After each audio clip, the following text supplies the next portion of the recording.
Oke teman-teman, ketemu lagi di channel Bukan Budak Yaman. Dimanapun kalian berada, mudah-mudahan sehat selalu, diberikan rezeki yang lancar, amin. Ini jujur aku baru sadar ya, ternyata sekte yang satu ini tuh mengerikan teman-teman. Jujur baru sadar setelah aku nonton video ini. Nanti teman-teman bisa simak videonya dan jangan di skip ya. Jujur aku baru sadar, ternyata sekte ini mengerikan. Silahkan simak videonya sampai selesai. Datang kembali di Guru Gembel Channel. Kemarin lalu seorang konten kreator besar, edukator, dia adalah non muslim, Saipit gitu ya, bertanya kepada saya, Pak Guru Gembel, kenapa sih membahas Habib terus? Apa sebenarnya bahaya mereka itu? Kenapa harus dibahas terus-terusan padahal kasusnya cuman nyerobot makam doang gitu. Ya sebenarnya tidak hanya nyerobot makam Baraya, dan tentu saja motivasi saya membahas Habib bukan hanya urusan-urusan finansial atau material, tapi lebih daripada itu. Bahkan kalau misalkan Baraya sadari, saya adalah salah satu pengkritik Habib-Habib itu sejak awal mereka muncul, dan ketika mereka sedang berjaya-jayanya, dan ketika kita mengkritik Pak Habib di masa jayanya, itu Baraya bukan dapat finansial, bukan dapat apa, tapi ancaman teror, ancaman kematian, bahkan subscribernya dipastikan fix itu turun pada waktu itu. Ya karena ngebahas mereka itu adalah ngebahas tentang orang-orang yang mendoktrin dan didoktrin gitu. Nah jadi bahayanya bukan hanya sebatas makam, tapi lebih daripada itu. Sampai-sampai video ini sebenarnya adalah satu di antara 3 video berikutnya yang akan tampil. Jadi kita akan membahas tentang bahaya Habib-Habib itu terhadap Indonesia, bahaya Habib terhadap Islam, dan bahaya Habib terhadap karakteristik pribadi orang yang mengikut pada alirannya. Nah, kita bahas tentang sekarang ini, bahas tentang masalah yang mereka timbulkan terhadap ajaran agama Islam. Jadi begini Baraya, kalau Baraya melihat aliran-aliran paling sesat di Indonesia, katakanlah yang jaringan Islam liberal, katakanlah Al-Zaitun, atau Ahmadiyah, atau Syiah, atau segala rupanya, aliran-aliran sesat itu tidak ada satupun di antara mereka yang berani mengganti nama Tuhan, yang berani untuk menjadikan leluhur mereka itu sebagai Tuhan. Itu gak ada satupun di antara mereka, kecuali Habib-Habib itu, Habib Ba'alawi itu. Jadi Habib Ba'alawi itu dengan pongahnya dan dengan santainya bercerita bahwa foto-foto leluhur mereka, kuburan-kuburan leluhur mereka itu bisa dijadikan alat untuk menyelesaikan hajat-hajat dan kebutuhan kita. Kalau ada permasalahan di segala apapun, Al-Habib Abdullah bin Al-Haddad bilang, maka hendaknya kalian berziarah ke kuburan. Dan kuburan kami itu semua bisa menyelesaikan segala permasalahan. Jadi kita butuh apa, minta pada makam, kita butuh apa, minta pada foto, maka mereka dengan istilah insya Allah itu pasti akan dikabulkan. Cuman kelompok mereka saja yang berani mengatakan ini. Karena apa? Ya karena kalau misalkan dalam perspektif Islam, meminta pada selain Allah, apalagi kepada kuburan dan foto, itu sudah fix murtad.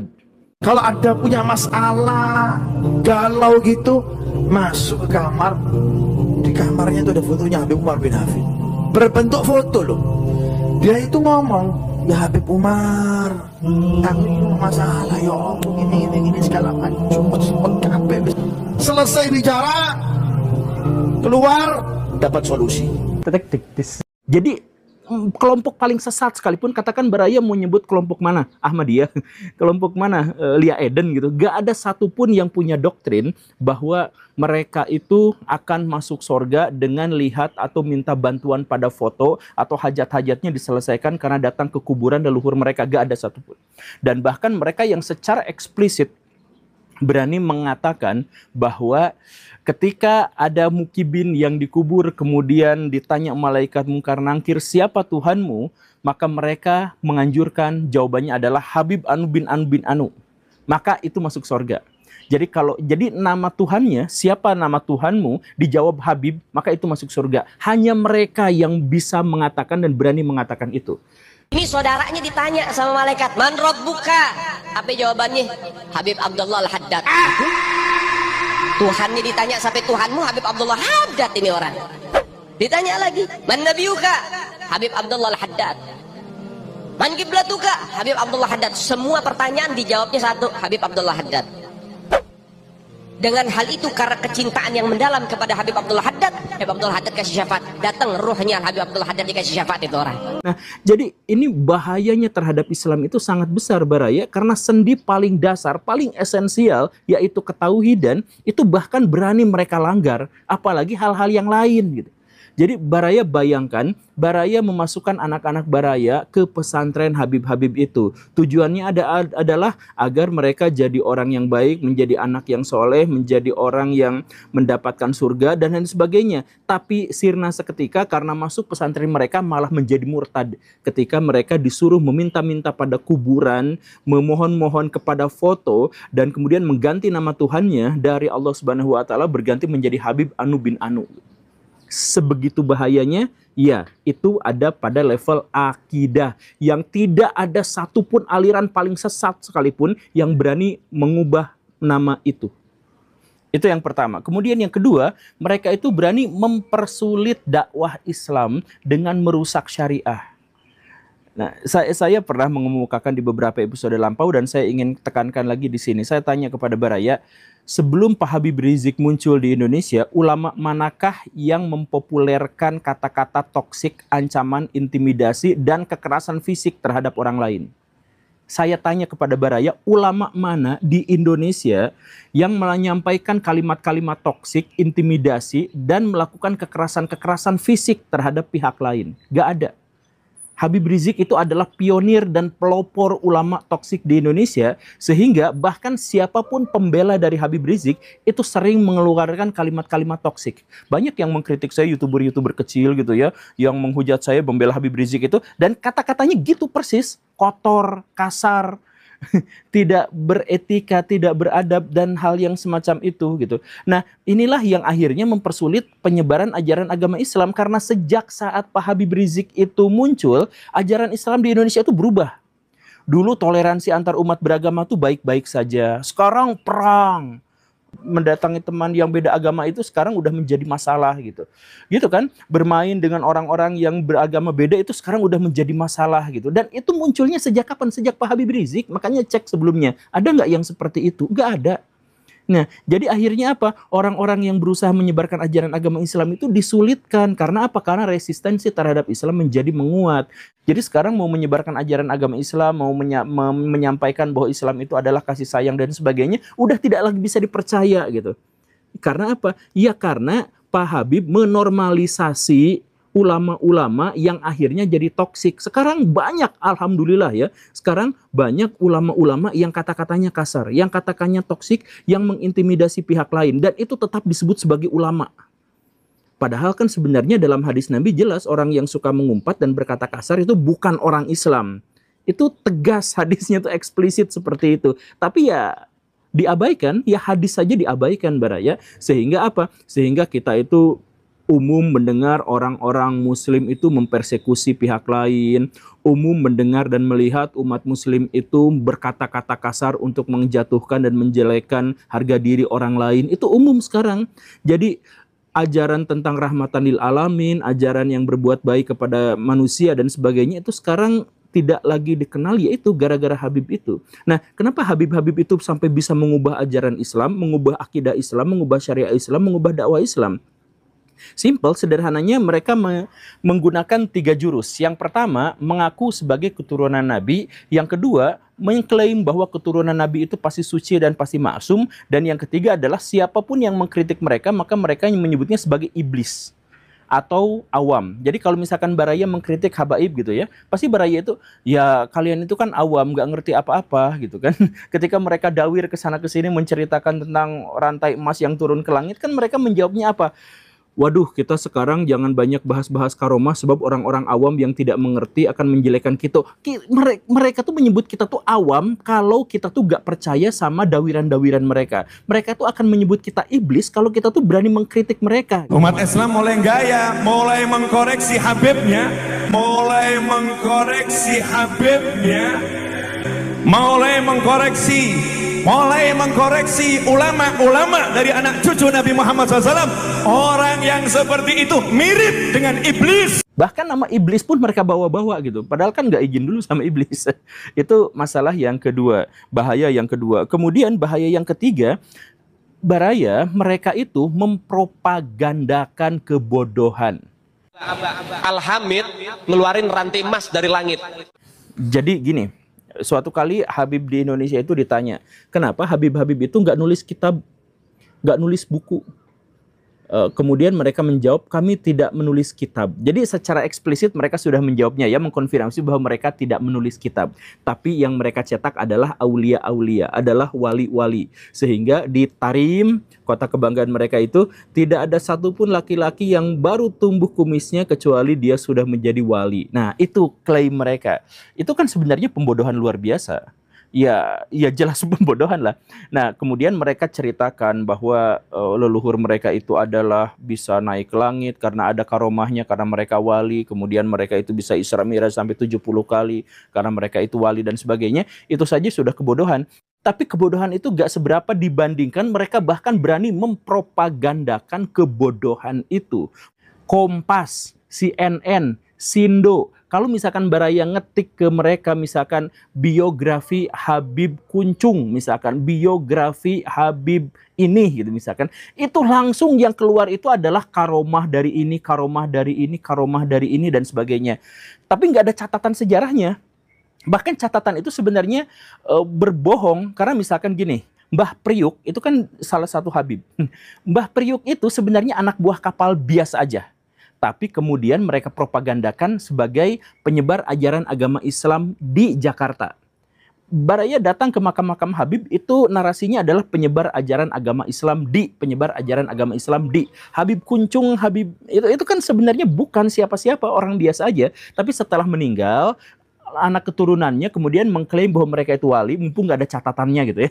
Mereka wali, kemudian bikin karomah-karomahnya. Setelah bikin karomah-karomah itu mereka propagandakan di kitab-kitab mereka, kemudian dia di semua media digital yang dikenal di Indonesia. Silahkan cek Baraya, Koran Sindo, Oke Zone, Detik, Baraya ketik misalkan biografi Habib Anu. Yang keluar itu adalah biografi dan karomahnya. Atau karomahnya yang begini begitu. Isi karomahnya apa? Yaitu yang memundurkan pesawat lah, yang Isra Mi'rajnya, yang di kuburannya itu bisa khatam Quran 8.000 kali dan sebagainya. Itu yang disebutkan di media-media mainstream kita. Dan Baraya tahu kan, kalau sebuah kebohongan dipropagandakan, maka dia akan diterima sebagai sebuah fakta dan kenyataan. Sampai ada media digital di Indonesia yang nge-blacklist saya gara-gara mengkritik Habib. Ada. Itu kan tidak profesional ya sampai media digital, tapi ada yang seperti itu tuh, bukan satu loh, dua. Ya, dan yang itu modus standar mereka itu adalah mereka cari leluhur mereka, orang biasa juga langsung diganti riwayatnya, diceritakan karomahnya, disebutkan penyebar ajaran agama Islam di Indonesia, lalu diwartakan ke seluruh dunia plus dengan karomah-karomahnya. Kemudian kalau misalkan disangkal, maka siapapun yang menyangkal Habib-Habib itu maka disebut sebagai iblis, minimal orang awam. Begitu. Dan ketika kita berkunjung kepada mereka, maka mereka itu adalah pemilik kunci surga. Nah, ini masalah keempat mereka. Bahaya keempat dari mereka, yaitu apa? Menjauhkan kaum muslimin dari ulama-ulama yang lurus. Jadi ulama yang ngajarin sunnah, ulama yang ngajarin logika, ulama yang ngajarin kebaikan, itu dihapus, diganti sama mereka.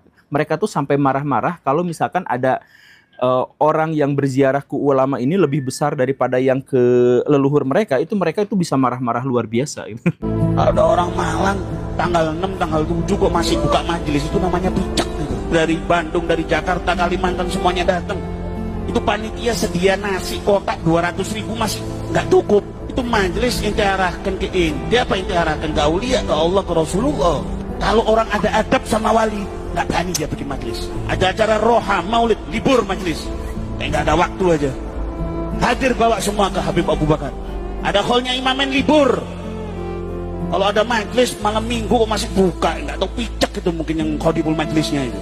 Nah, karena apa? Karena mereka fokusnya itu adalah menjauhkan orang-orang dari ulama yang beneran dan kemudian dibawa kepada ulama-ulama mereka. Seperti itu. Makanya mereka sampai mengatakan ini kan sebenarnya adalah provokasi yang frontal. Mereka katakan bahwa Habib terbodoh lebih baik daripada 70 kiai yang paling cerdas, yang paling hebat. Begitu kan? Kemudian mereka sampai mengatakan bahwa duduk di depan habaib itu pahalanya jauh lebih utama, lebih besar daripada sholat. Gitu, mereka tuh berani menyebatkan yang seperti itu. Kemudian apalagi mereka misalkan mengatakan bahwa ada orang yang ahli maksiat, ada yang jahat, yang tidak pernah ibadah, yang nggak benar pergaulannya dan lain sebagainya, tapi dekat dan berani mentraktir Habib, maka dia akan masuk ke dalam sorga dengan jalur yang paling instan. Ini adalah fardu, ingat fardu, bukan sunnah. Cinta kepada Habib, cinta kepada Habib, cinta kepada kalian ini adalah fardu, ingat fardu, bukan sunnah. Seorang Habib yang gila itu lebih utama daripada ulama amilin.